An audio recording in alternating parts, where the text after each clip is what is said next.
नमस्कार दोस्तों, welcome to सरकार स्टडी वेब्स एजुकेशन। चलिए आज की इस क्लास में हम बात करेंगे डीसीए फर्स्ट और पीजीडीसीए फर्स्ट, साथ ही बीसीए फर्स्ट और एमएससी फर्स्ट में भी ये वीडियो आपका काम आने वाला है। तो इसके लिए हम जो है फंडामेंटल्स ऑफ कंप्यूटर या इंफॉर्मेशन टेक्नोलॉजी के इंपॉर्टेंट क्वेश्चन जो आपके एग्ज़ाम के लिए यानी कि रिवीजन पॉइंट ऑफ व्यू से ये वीडियो मैंने लेकर आया हूँ ताकि आपके एग्ज़ाम में काफ़ी हेल्प हो सके। तो आप जैसे ही एग्ज़ाम देने जाए तो उसके पहले ये वीडियो ज़रूर देखें ताकि आपका जो एग्ज़ाम है बहुत अच्छा जाने वाला है। तो यहाँ देखिए, हम फंडामेंटल्स ऑफ कंप्यूटर के अंतर्गत टोटल 5 यूनिट होती है। इन पाँचों यूनिट के अंतर्गत जो भी क्वेश्चन बार बार पूछे जाते हैं, किस प्रकार क्वेश्चन पूछे जाते हैं, उन क्वेश्चन को यहाँ पे सॉल्व करेंगे और किस प्रकार आंसर लिखना है वो भी सारी चीज़ें हम जानेंगे। पर ये वीडियो आपका जो है रिवीजन पॉइंट ऑफ व्यू से होने वाला है, ना कि फुल डिटेल में होने वाला है। तो आप समझ जाइए, इसका डिटेल वीडियो आपको देख लेना है। अगर आप इसके पहले डिटेल वीडियो देख लिए तो अच्छी बात है, नहीं तो टाइम है तो आप डिटेल वीडियो जरूर देखें। डिटेल वीडियो आपको मिलेगा प्लेलिस्ट में या फिर इसके डिस्क्रिप्शन बॉक्स में या कमेंट में मैं पिन कर दूंगा, तो वहां से आप डिटेल वीडियो को देखना नहीं भूलना है। तो देखिए, सबसे पहले आपको मिलेगा इकाई 1 यानी कि यूनिट फर्स्ट। यूनिट फर्स्ट में आपको सिंपल है, सबसे ज़्यादा इंपॉर्टेंट क्वेश्चन जो बार बार पूछा जाता है, जिसका नाम है कंप्यूटर का ब्लॉक डायग्राम। कंप्यूटर का ब्लॉक डायग्राम आपको पढ़ के ही जाना है और साथ ही उसके एलिमेंट्स को चित्र के साथ समझाना है। कंप्यूटर का ब्लॉक डायग्राम होता क्या है? कंप्यूटर का ब्लॉक डायग्राम का मतलब हो जाता है कंप्यूटर में इनपुट से लेकर आउटपुट तक क्या क्या प्रोसेस होती है, उस सब का चित्र के फॉर्म में वर्णन करना कंप्यूटर का ब्लॉक डायग्राम, यानी इसका वर्किंग को दिखाना। तो वर्किंग किस प्रकार आप देख सकते हैं, कंप्यूटर एक इलेक्ट्रॉनिक डिवाइस है जिसके अंतर्गत इनपुट, आउटपुट और प्रोसेस, ये तीन चीज़ें देखने को मिल जाती है। तो इनपुट की अगर बात करें तो इनपुट में सबसे पहले आपको मिल जाती है कीबोर्ड, माउस, जॉयस्टिक। जैसे आप देखोगे यहाँ पर जॉयस्टिक गेम खेलने के लिए, माउस है, माइक है, टच पेन, टैबलेट, कैमरा, ये सारी चीज़ें मिल जाती है। हैंड हेल्ड जो बारकोड स्कैनर हो जाता है, स्कैनर फ्लैट बेड वाला हो जाता है। तो इन सब से हम जो इंस्ट्रक्शंस देंगे, इंस्ट्रक्शंस का मतलब समझते हैं एक निर्देश देना ताकि कंप्यूटर काम कर सके। और जो इंस्ट्रक्शंस होगा वो होगा ह्यूमन रीडेबल, यानी कि इंसान को पढ़ने योग्य। तो सिंपल सी बात है, यहाँ पे हमारे पास मशीन है और मशीन जो है हमारी 0 1 को समझती है। तो ह्यूमन रीडेबल कोड को मशीन भाषा में बदलने के लिए हमको ज़रूरत होती है एनकोडर की, यानी पहले इनपुट दिए, इनपुट को एनकोडर के माध्यम से ह्यूमन रीडेबल से 0 1 में बदला गया। सारे इंस्ट्रक्शंस जाके कहाँ स्टोर हो जाते हैं? मेमोरी में, जिसका नाम है रैम, यानी कि रैंडम एक्सेस मेमोरी। और इस मेमोरी से एक एक करके इंस्ट्रक्शंस को कहाँ ले जाया जाता है? सीपीयू, यानी कि मेन सीपीयू हम एएलयू को बोल देते हैं, अर्थमेटिक लॉजिक यूनिट। और इसमें ले जाने का काम करता है कैश मेमोरी होती है। तो ये एक एक करके इंस्ट्रक्शंस को वहाँ ले जाता है और ये गणितीय और सांख्यिकी गणना ये कर देता है और उसके बाद वापस से फिर रैम में आता है और उसके बाद हमको आउटपुट चाहिए। और आउटपुट कैसा चाहिए? Human readable. तो जो 0 1 है, 0 1 जो भाषा है उसको फिर से ह्यूमन रीडेबल में कन्वर्ट करने के लिए एक और सिस्टम है डिकोडर। तो डिकोडर ह्यूमन रीडेबल लैंग्वेज में कन्वर्ट करता है किसको? 0 और 1 को। तो इस प्रकार से हमको आउटपुट दिख जाता है और आउटपुट डिवाइस हमारी हो जाती है, जैसे मॉनिटर हो जाते हैं, प्रिंटर हो जाते हैं, साउंड है, प्लॉटर है, ये सारी चीज़ें। अच्छा देखिए, यहाँ पे जब प्रोसेस चल रही होती है तो सीपीयू मतलब सेंट्रल प्रोसेसिंग यूनिट, और सेंट्रल प्रोसेसिंग यूनिट के अंतर्गत आपको तीन चीज़ें मिल जाती, कौन कौन सी? एक तो एएलयू अर्थमेटिक लॉजिक यूनिट, एक मिल जाता है कंट्रोल यूनिट जो पूरे टास्क को हैंडल करता है, यानी कि कंट्रोल करता है, मॉनिटरिंग करता है। फिर एक हो जाता है आपका एएलयू के साथ में, यानी कि सीपीयू के साथ में एक और मेमोरी यूनिट होती है। मेमोरी यूनिट जिसे हम बोल देते हैं रजिस्टर। क्या बोल देते हैं? रजिस्टर, यानी बफर मेमोरी, जो इसमें तुरंत के लिए जो डाटा प्रोसेस होते हैं वो रख लिया जाता है। उसके बाद रैम तो आपकी अलग से हो जाती है पर सीपीयू कैबिनेट के अंदर ये उपलब्ध होती है। ऐसे ही सेकेंडरी स्टोरेज, जब भविष्य में हमको स्टोर करना है तो हमको सेकेंडरी स्टोरेज की जरूरत पड़ जाती है। अब जो सेकेंडरी स्टोरेज है वो अलग अलग प्रकार की हो सकती है, जैसे हार्ड डिस्क है, एसएसडी है, फ्लॉपी डिस्क है, मैग्नेटिक टेप है, ये सारी चीज़ें। तो अभी वर्तमान में सबसे ज़्यादा चलन में कौन सी है? सबसे ज़्यादा चलन में एसएसडी है, यानी सॉलिड स्टेट ड्राइव। तो ये आप ध्यान में रखिए। तो हम सिंपल बात करें तो कंप्यूटर के अंतर्गत इनपुट किया जाता है, प्रोसेस किया जाता है और आउटपुट, और भविष्य के लिए अगर चाहिए तो स्टोरेज किया जाता है। स्टोरेज दो कैटेगरी में हो जाती है, एक तो प्राइमरी मेमोरी हो जाती है और एक हो जाती है सेकेंडरी ऑक्सिलरी मेमोरी या सहायक मेमोरी जिसे हम बोल सकते हैं। यहाँ पे सिंपल बात करें तो देखिए, मेन मेमोरी मतलब रैम हो जाती है जो कि थोड़ी स्लो होती है, किसकी अपेक्षा? कैश की अपेक्षा। और कैश मेमोरी रैम की अपेक्षा फास्ट हो जाती है। और यहाँ पे आपको सीपीयू देखने को मिल जाता है, यानी कि रैम यानी मेन मेमोरी और सीपीयू के बीच में ब्रिज का काम कौन कर रहा है? Cache memory. और मेन मेमोरी से कैश तक आता है ब्लॉक ट्रांसफर जो कि स्लो होता है, कैश मेमोरी से सीपीयू के साथ तक आता है वर्ड ट्रांसफर, यानी कि फास्ट होता है। तो ये हो जाता है आपका कंप्यूटर का ब्लॉक डायग्राम। कंप्यूटर का ब्लॉक डायग्राम आपको समझ में आ गया होगा। इसके साथ ही अगर आपको एग्जाम में लिखना तो ये चित्र तो बना नहीं पाते हैं, यानी कि ये चित्र बनाना कठिन है, समझाने के लिए बताया मैंने। आपको बनाना है इस प्रकार का चित्र, एक चित्र यहाँ पे देखने को मिल जा रहा है। तो ये कंप्यूटर का ब्लॉक डायग्राम, इसमें आपको इस प्रकार इनपुट बना देना है, डेटा फ्लो जा रहा है कीबोर्ड माउस के थ्रू मेन मेमोरी में, एक एक करके अर्थमेटिक लॉजिक यूनिट में जा रहा है, फिर वापस आके रैम के थ्रू कहाँ जा रहा है, आउटपुट में। आउटपुट मॉनिटर प्रिंटर हो सकता है, और जब इनपुट देते तो वो डाटा होता है, प्रोसेस कर जाते हैं, उसके बाद वो जो है इन्फॉर्मेशन में बदल जाता है। सारी टास्क को कौन मेंटेन करता है, कंट्रोल यूनिट। और बाद में डेटा कहाँ स्टोर हो जाता है, ऑक्सिलरी स्टोरेज, यानी कि एसएसडी या फिर हार्ड डिस्क हो सकती है, जिसमें हम देखिए यहाँ पे डाटा दिखा रहा है किससे है, इस प्रकार की सॉलिड एरो से, और डॉट डॉट जो दिखा रहा है वो दिखा रहा है आपका कंट्रोल। तो इस प्रकार से आपको ये ब्लॉक डायग्राम बनाना है एग्जाम में। अच्छा, इसके एलिमेंट्स कौन कौन से हैं तो वो हमने देखे। देखिए एलिमेंट्स यानी कि कंपोनेंट्स आपको बताना है एग्जाम में। तो इनपुट डिवाइस आप समझाना है, सेंट्रल प्रोसेसिंग यूनिट, रैम समझाना है। उसके बाद आप देखोगे तो स्टोरेज डिवाइस आपको देखने को मिल जाएगी, आउटपुट डिवाइस है, मदरबोर्ड जो मेन सीपीयू जहां अटैच होता है, एक्सपेंशन कार्ड आपको समझाना है, पावर सप्लाई। तो ये तो अलग हो गया, मतलब सिंपल सी बात है, ये कंपोनेंट्स है ब्लॉक डायग्राम के। पर आपको यहाँ पे आउटपुट डिवाइस तक भी समझाओगे तो चल जाएगा काम। चलिए अब हम जो है नेक्स्ट क्वेश्चन की तरफ बढ़ते हैं। पहला क्वेश्चन आपको समझ में आ गया होगा। पहला क्वेश्चन क्या देखे हमने, पहला क्वेश्चन देखे कंप्यूटर के ब्लॉक डायग्राम को समझाइए, चित्र के साथ में बना सकते हैं, उसके एलिमेंट्स को आप चित्र के साथ में दर्शाना है। तो ये क्वेश्चन आपका सॉल्व हो गया, और ये क्वेश्चन आपसे बनना ही चाहिए, ये क्वेश्चन आप पढ़ लेना अच्छे से। नेक्स्ट आप देखोगे तो विभिन्न स्टोरेज डिवाइस को समझाइए। विभिन्न स्टोरेज डिवाइस से मतलब हो जाता है कि भाई जितनी भी स्टोरेज डिवाइस, मान लीजिए हम देखते हैं यहाँ पर, चलिए मेमोरी देखते हैं। मेमोरी में आपका जो है सारी चीज़ें मिल जाएगी। तो यहाँ पे जो मेमोरी वाला पार्ट है, यहाँ पे हम चलेंगे। देखिए बात करें कंप्यूटर की मेमोरी की, यानी कि स्टोरेज डिवाइस की, तो कंप्यूटर की मेमोरी मतलब कुछ डाटा को स्टोर कर रखना, यानी कि उसकी स्मृति या फिर मेमोरी हम बोल सकते हैं। तो मेमोरी दो कैटेगरी में हो जाती है, एक तो हो जाती है इंटरनल मेमोरी और एक हो जाती है एक्सटर्नल मेमोरी।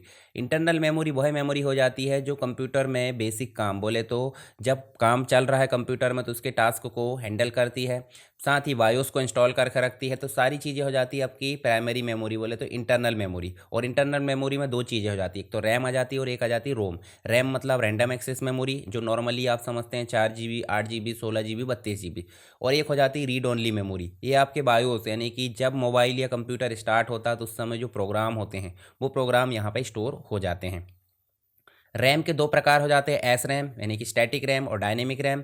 और रोम के तीन प्रकार हो जाते हैं, P ROM, E P ROM और डबल ई पी रोम। तो इस प्रकार से तीन, यहाँ तीन और दो, टोटल मिलाकर 5 आप देख सकते हैं दोनों रैम के प्रकार।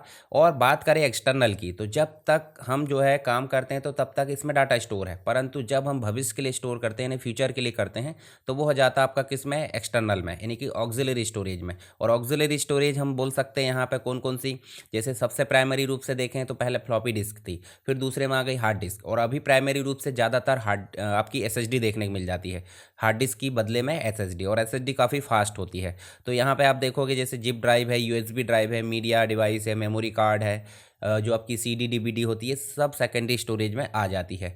तो यहाँ पे देखिए स्टोरेज, जिस प्रकार हमारे दिमाग में एक मेमोरी होती है, वैसे ही यहाँ पे कंप्यूटर में मेमोरी होती है। तो मेमोरी दो प्रकार हमने देखे, एक तो वर्किंग मेमोरी हो जाती है और एक हो जाती है long term memory. Long term memory मतलब स्थायी मेमोरी, जो बाद में आपको काम आती है। मेमोरी की कुछ यूनिट्स होती है, तो मेमोरी यूनिट्स को हम देख सकते हैं अलग अलग कैटेगरी में। सबसे छोटी यूनिट की अगर बात करें तो यहाँ पर सबसे छोटी यूनिट बिट होती है, बिट मतलब 0 और 1।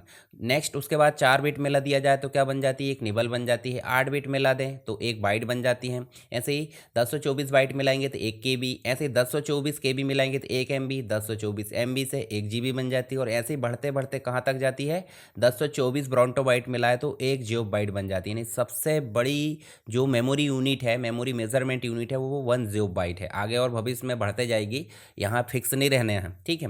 तो सबसे छोटी यूनिट देखें तो 0 और 1 यानी कि 1 बिट, और सबसे बड़ी यूनिट 1 जियो बाइट। तो ये भी आपको थोड़ा सा ध्यान में रहना है। मेमोरी हमने देखे हैं, जैसे प्राइमरी मेमोरी, तो मेरा प्राइमरी मेमोरी के अंतर्गत 3 कैटेगरी हो जाती है। हमने 2 चीज़ें देखे थे, रैम और रोम। एक और चीज़ हो जाती है जो सीपीयू की मेमोरी कहलाती है। तो सीपीयू की मेमोरी में 2 चीज़ें जाती, कौन कौन सी, एक तो आ जाता रजिस्टर और एक हो जाता कैश मेमोरी। तो रजिस्टर जो हो जाती है सीपीयू के साथ में इनबिल्ट होती है और कैश थोड़ा सा अलग होती है, रैम का पार्ट होता है जो एस रैम होती है ना, स्टैटिक रैम। तो हालांकि ये जो है काफ़ी ज़्यादा महंगी होती है, और एस रैम मतलब रैम नहीं होती है, रैम आप जो डालते हैं ना, रैम जो 4 GB 8 GB वो डी रैम होती है, पर जो एस रैम होती है वो स्टैटिक रैम यानी कि कैश मेमोरी हो जाती है। तो कैश मेमोरी और रजिस्टर जो है सीपीयू की मेमोरी की श्रेणी में आ जाते हैं। वॉलेटाइल मेमोरी जिसमें रैम आ जाती है, रैम में S RAM D RAM, S RAM बोले तो ये वाली रैम, और डी रैम बोले तो जो नॉर्मल जो रैम होती है। वो वर्चुअल रैम जो हो जाती है, जो हम हार्ड डिस्क या एसएसडी से कुछ हिस्सा उधार ले लेते हैं थोड़े समय के लिए प्रोसेस के लिए, वो कहलाती है वर्चुअल रैम। फिर रोम हो जाती है रीड ओनली मेमोरी, जिसमें प्रोग्राम स्थायी रूप से स्टोर हो जाता है, पर 3 कैटेगरी में। कौन कौन सी? पी रोम मतलब प्रोग्रामेबल रीड ओनली मेमोरी, जिसमें डाटा स्थायी रूप से स्टोर हो जाता है। EP ROM erasable programmable read only memory, यानी कि यूवी जो किरणें हैं उनके माध्यम से इसमें से हटाया जा सकता है और फिर से स्टोर किया जा सकता है। फिर एक हो जाता है electrically erasable programmable read only memory, यानी कि जो भी डाटा है वो आपका कैसा होगा, वो इलेक्ट्रिक तरंगों के माध्यम से हटाया जा सकता है और फिर से स्टोर किया जा सकता है। तो ये हो जाती है आपकी प्राइमरी मेमोरी की श्रेणी में तीनों चीज़ें।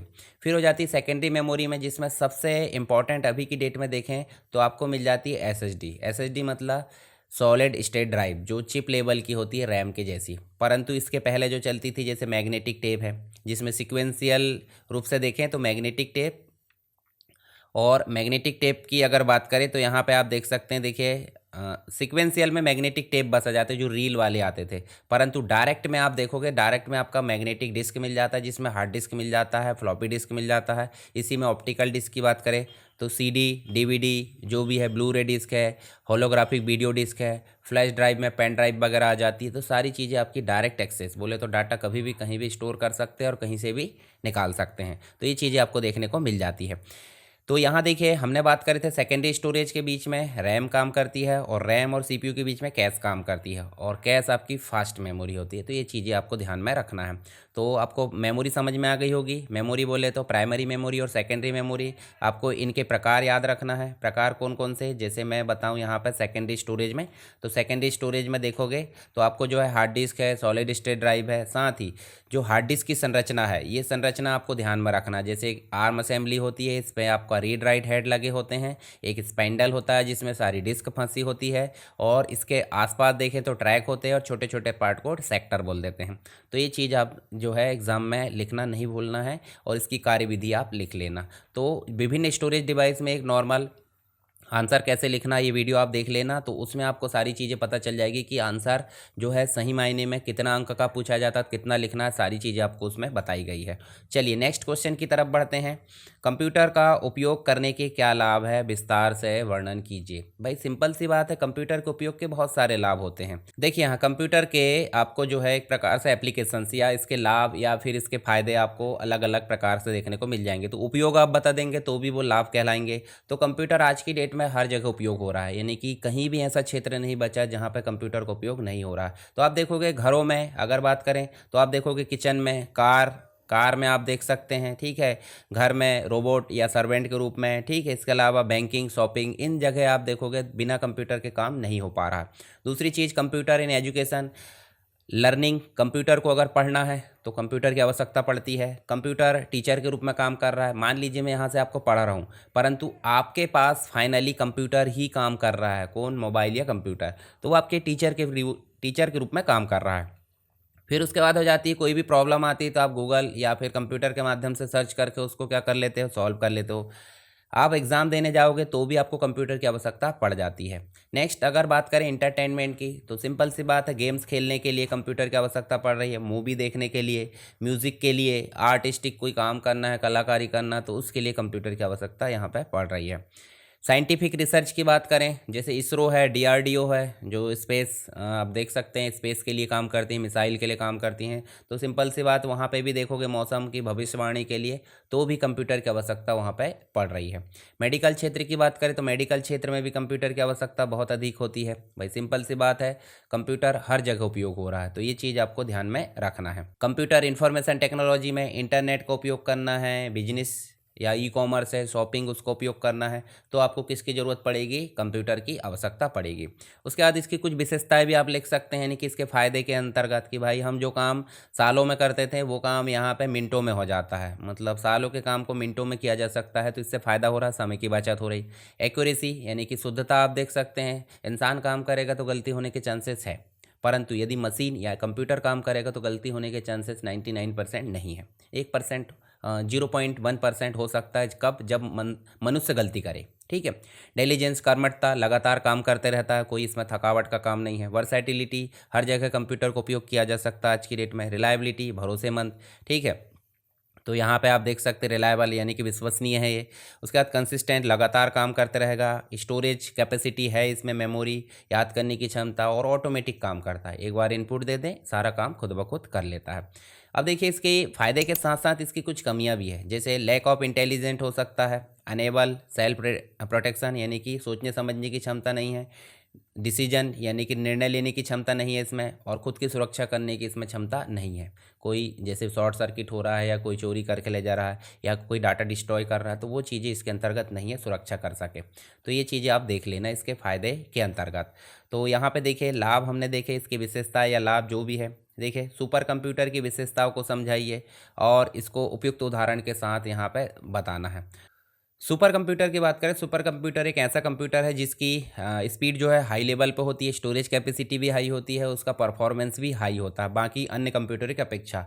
तो यहाँ पे सामान्य कंप्यूटर की तुलना में हज़ारों गुना तेज चलते हैं। और साथ ही अगर देखें तो फादर ऑफ सुपर कंप्यूटर की बात करें, तो फादर ऑफ सुपर कंप्यूटर की बात करें तो यहाँ पे हो जाते हैं अमेरिका के जो है सैमुर क्रे, और उसी के नाम पे उन्होंने क्या बनाया है? क्रे 1। पहला सुपर कंप्यूटर क्या था विश्व का? क्रे 1, जो कि 1976 में बनाया था। फादर ऑफ सुपर कंप्यूटर सैमुर क्रे, और पहला सुपर कंप्यूटर क्रे 1 जो 1976 में बना था। इसके बाद इसकी कुछ विशेषताओं की बात करें तो ये जो हो जाता है मल्टी यूज़र हो जाता है, साथ ही अगर देखें तो ये बड़ी मात्रा में डेटा को प्रोसेस कर सकता है। इसके अलावा देखें तो सुपर कंप्यूटर का निर्माण हाई लेवल पे यानी कि उच्च गति उच्च क्षमता वाले जो प्रोसेसर है उसमें पैरेलल प्रोसेसिंग यानी एक साथ बहुत सारे प्रोसेसर लगातार जो है प्रोसेसिंग कर रहे हैं। ठीक है, और यह कम समय में जटिल गणनाएं कर सकता है। साथ ही यह सबसे बड़े और तेज कंप्यूटर होते हैं, और अधिकतर ऑपरेटिंग सिस्टम इसमें लिनक्स आधारित होते हैं, विंडोज़ नहीं। लिनक्स में सिक्योरिटी और परफॉर्मेंस ज़्यादा तेज होती है विंडोज़ की अपेक्षा। ठीक है, क्योंकि लिनक्स जो है आपका कैसा है? ओपन सोर्स और एक प्रकार से फ्री भी है। तो स्पीड ऑफ सुपर कंप्यूटर की बात करें तो देखिए हमारे नॉर्मल कंप्यूटर में जो स्पीड है वो गीगाहर्ट्ज़ में मापी जाती है। ठीक है, परंतु जो सुपर कंप्यूटर उसकी स्पीड्स को फ्लोटिंग पॉइंट ऑपरेशन पर सेकंड के रूप में मापा जाता है। तो यहाँ पे जो है देखिए आप देख सकते हैं 1 पेटाफ्लॉप्स बराबर 10 की पावर 17 फ्लॉप्स यहाँ पे देखने को मिल जाता है। तो ये फ्लॉप्स यानी कि फ्लोटिंग पॉइंट पर सेकेंड, यहाँ पे इसकी स्पीड को मापा जाता है। ठीक है, जैसे गीगाहर्ट्ज़ में मापा जाता है वैसे फ्लॉप्स होती है। तो यहाँ देखिए इसका उपयोग मौसम की भविष्यवाणी में किया जाता है, परमाणु अनुसंधान में किया जाता है, सैनिक यानी सैन्य अनुसंधान में एजेंसी वगैरह कर सकती है स्पेशल, वैज्ञानिक अनुसंधान जो लैब वगैरह होती है उसमें इसका उपयोग किया जाता है। तेल जो आपका ऑयल एंड गैस जो एक्सप्लोरेशन है यानी कि तेल और गैस की खोज में, एरोस्पेस में इसका उपयोग किया जाता है। तो इसके उपयोग विशेषता है, साथ ही इसके कुछ फैक्ट हमने देखे। इसके साथ ही कुछ फैक्ट और देख लीजिए, जैसे फर्स्ट सुपर कंप्यूटर क्रे 1 1976 में बना सैमुर क्रे के द्वारा। वर्ल्ड का लेटेस्ट सुपर कंप्यूटर फुगाकू 2020 के हिसाब से, अभी हो सकता है चेंज हो जाए। ठीक है, इसके इन्वेंटर थे रिकेन और फुजिस्तो। 2020 में जापान के द्वारा बनाया गया। साथ ही इंडिया का फर्स्ट कंप्यूटर परम आप देख सकते हैं।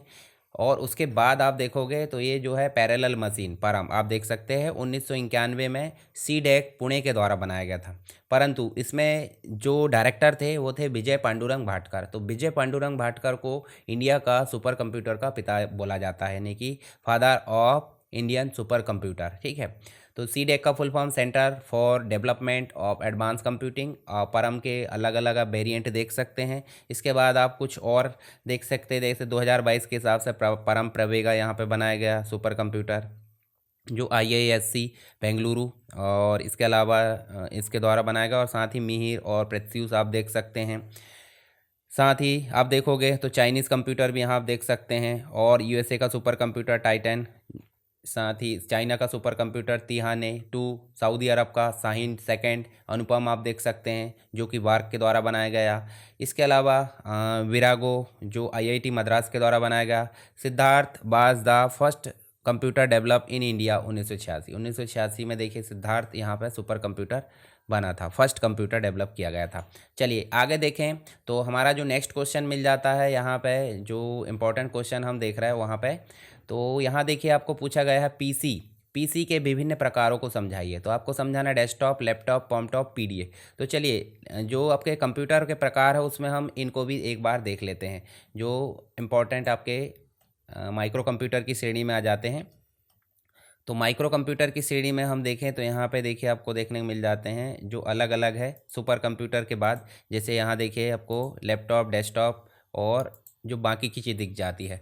तो डेस्कटॉप मतलब एक टेबल पर रखकर हम जो है मॉनिटर, सीपीयू, कीबोर्ड, माउस अलग अलग रखे हैं, ऐसे चलाते हैं, उसको बोल देते हैं डेस्कटॉप। ठीक है, तो वो चीज़ आपको देखने को मिल जाती है। तो पीसी के अंतर्गत वो चीज़ें हम देखेंगे यहाँ पे। तो पहले हम देख लेते हैं लैपटॉप। तो 1991 में एडम ऑसबॉर्न के द्वारा पहला लैपटॉप का आविष्कार किया गया है, जो कि गोद में रखकर यानी लैप में रखकर चलाया जा सकता है और आकार में छोटे होते हैं, पोर्टेबल, वजन में हल्के कंप्यूटर होते हैं और इसमें सीपीयू, रैम और जितना भी मटेरियल होता है एक प्लेट यानी चिपसेट में जो एक प्रकार से रहता है एक ही जगह, और नोटबुक के आकार का रहता है, इसलिए नोटबुक इसके बोला जाता है।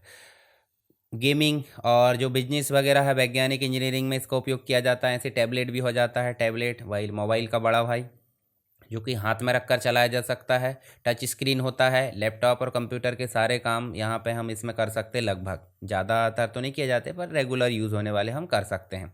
तो इसका उपयोग जो है एक प्रकार से देखें तो जो आईपैड और टैबलेट है जो कि शिक्षा है, स्वास्थ्य है, क्षेत्र जो फील्ड वर्क है, डे प्लानर है, इंटरनेट है, इनमें सब में इसका उपयोग किया जा सकता है। फिर पीडीए जो मोबाइल जैसा ही रहता था पहले, टच स्क्रीन और साथ में पेन, पेंसिल, इस प्रकार से कीबोर्ड देखने को मिल जाता है। पॉमटॉप इसे बोला जा सकता है, पॉकेट कंप्यूटर भी बोला जा सकता है, हाथ में रखकर इसको चलाया जा सकता है। ठीक है, इसके अलावा आप देखें तो पीडीए जो है बिना कीबोर्ड वाला हैंड हेल्ड कंप्यूटर, इसमें स्टाइलस से स्क्रीन में लिखा जा सकता है और व्यक्तिगत जो मैनेजमेंट है, जितना भी पर्सनल काम है वो हम इसके माध्यम से कर सकते थे। ऐसे ही आज की डेट में देखें तो आपको स्मार्टफोन देखने को मिल जाता है। स्मार्टफोन मतलब सेलुलर फ़ोन, चलते फिरते। 1994 में पहला स्मार्टफोन IBM साइमन यहाँ पे बना था। ठीक है, और स्मार्टफोन अत्यधिक उन्नत सुविधा के साथ आता है, वीडियो ऑडियो चलाने में, पिक्चर प्रदर्शित करने में, इंटरनेट सर्फिंग, ईमेल है, वीडियो ऑडियो कॉल में, फिंगरप्रिंट सेंसर, ये सारी चीज़ें आपको मिल जाती है स्मार्टफोन में। और अभी की डेट में एक और आ गया है पर्सनल कंप्यूटर के अंतर्गत क्रोम बुक। तो क्रोम बुक आप देख सकते हैं जो क्रोम ऑपरेटिंग सिस्टम चलाता है। चलिए ये तो बेसिक रूप से हमने जो आपका पीसी है, पीसी के विभिन्न प्रकार के बारे में देखे। एक और आपका पीसी देखने को मिल जाता है जिसमें आपको मिल जाता है डेस्कटॉप कंप्यूटर, पर्सनल कंप्यूटर, जो कि सिंगल यूज़र हो जाते हैं, मल्टीटास्किंग, मल्टीपर्पज़, आकार में छोटे, सस्ते, पोर्टेबल। और पहला पीसी बना था 1974 में MITS कंपनी के द्वारा, जिसका नाम था अल्टेयर। तो ये भी आपको ध्यान में रखना है। और इसमें माइक्रो प्रोसेसर जो था यानी प्रोसेसर 8088 उपयोग किया गया था। फिर एक्सटेंडेड वर्जन PC XT बना, उसी के साथ PC एडवांस टेक्नोलॉजी बना। तो अभी की डेट में एडवांस टेक्नोलॉजी ही चल रहा है, जिसमें आप देखेंगे तो वर्तमान में जितनी भी जगह है वो PC 80 ही उपयोग किया जाता है पर्सनल कंप्यूटर में, जिसका उपयोग घर में, ऑफिस में, एजुकेशन, मनोरंजन यहाँ पे किया जाता है।